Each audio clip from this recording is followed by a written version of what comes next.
रहने का सौभाग्य मिला। बहुत वरदान मिले। बाबा का हाथ रोज सिर पर रहा, आज भी है।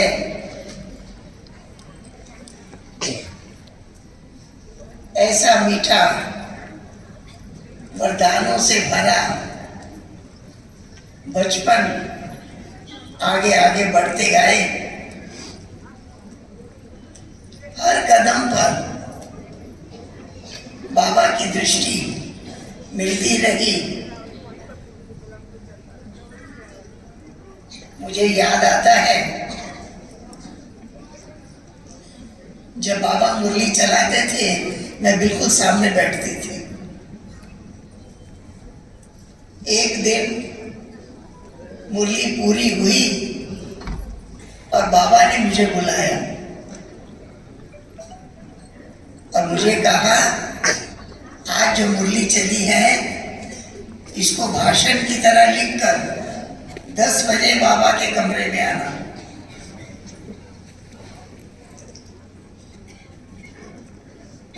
तो मेरी आयु बहुत कम थी।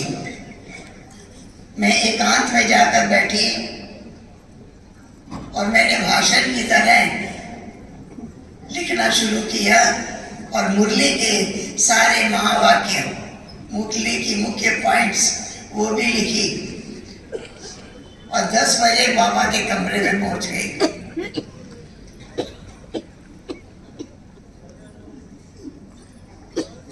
बाबा ने सामने देखा, कहा, बच्ची लिख कर आई है? जी बाबा। बाबा ने कहा, पढ़कर सुनाओ। फिर मैंने पढ़कर सुनाया। बाबा ने पूछा, किसी से पूछ के लिखा है? मैं कहा, नहीं, मैं अकेले बैठकर लिखा है। बाबा ने वरदान दिया, अच्छा लिखा है। जब मैं पढ़ रही थी तो भी बाबा ने वरदान दिया,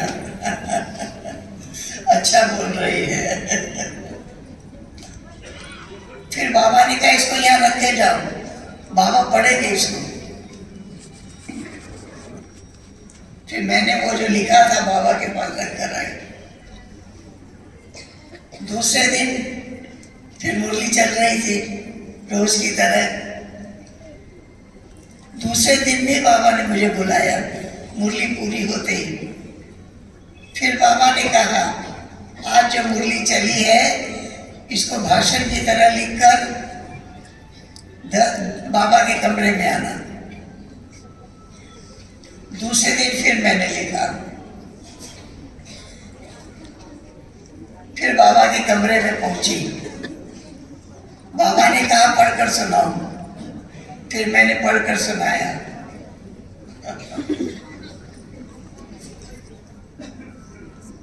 फिर बाबा ने कहा, अच्छा यहाँ रख के जाओ, बाबा इसको पढ़ेंगे।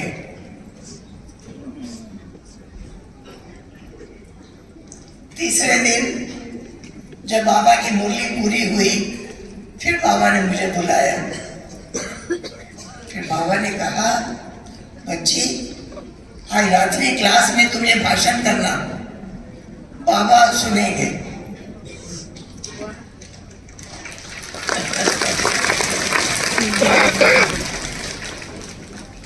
रात्रि क्लास में मैंने भाषण किया। बाबा हिस्ट्री हॉल के पैसेज में चक्कर लगाते सुना। बाबा को लगा कि बाबा अंदर जाएंगे तो बच्ची चुप कर जाएगी।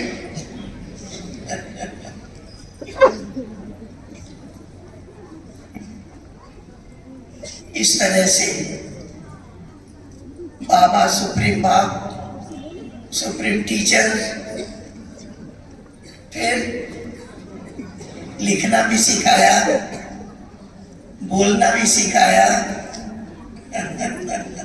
चलना भी सिखाया। तो बाबा का ये वरदान आगे आगे मिलते रहे। फिर बाबा ने अलग अलग सेवा स्थानों पर भेजा। इस प्रकार से बाप भी है टीचर भी है, गुरु भी है, खूब वरदानों से झोली भरी। इस तरह से मीठे बाबा के वरदान जो उस टाइम मिले आज भी मिल रहे हैं, सभी को मिल रहे हैं ना। बाबा ने सभी बच्चों को अखंड महादानी बनाया। बाबा ने कहा केवल लेते नहीं रहो, देते रहो। जो ज्ञान सुन रहे हैं वो औरों को देते रहो। बाबा ने जो गुणों की धारणा करना सिखाया है, ऐसे गुणवान बनकर चलते रहो कि दूसरों को भी प्रेरणा मिलती रहे। तो इस प्रकार से मीठा बाबा बाप बनकर मीठी पालना किया, टीचर बनकर पढ़ाया, औरों को पढ़ाना भी सिखाया, आज तक सभी को सिखा रहे हैं।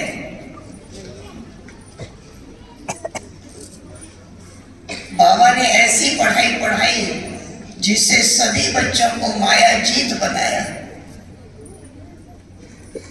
कोई भी बच्चे ये नहीं कहते हैं कि माया आ गई, माया ने वार कर दिया। बाबा ने ऐसा बच्चों को बनाया है जिनके आगे माया आ नहीं सकती। बाबा ने ऐसा बच्चों को बनाया, माया जीते जगत जीत, अखंड दानी बनाया। मन से भी वरदान देते रहो, वाणी से भी वरदान देते रहो, कर्म से भी प्रेरणा देते रहो। मनसा वाचा कर्मणा महादानी अखंड दानी बनाया। भक्ति मार्ग में मांगने की प्रैक्टिस है बहुत, झोली फैलाई और मांगने की प्रैक्टिस है, ये भी दो, ये भी दो, ये भी दो, ये भी दो। और बाबा ने देना सिखाया। जितना जितना देते रहेंगे देवता बनते जाएंगे। सतयुग में जाकर देवता नहीं बनना है, यहाँ ही देवता बाबा बना रहे हैं। देवता बनने का तरीका देते जाओ, देते जाओ, देते जाओ। दाता बनेंगे तो देवता कहलाएंगे। वरदान भी देते जाओ, सहयोग भी देते जाओ, शक्तियां भी देते जाओ, सभी को बाबा का बनाते जाओ, हर एक आत्मा को बाबा से मिलाते जाओ। ऐसा बाबा ने हर बच्चे को यहाँ देवता बनाया है।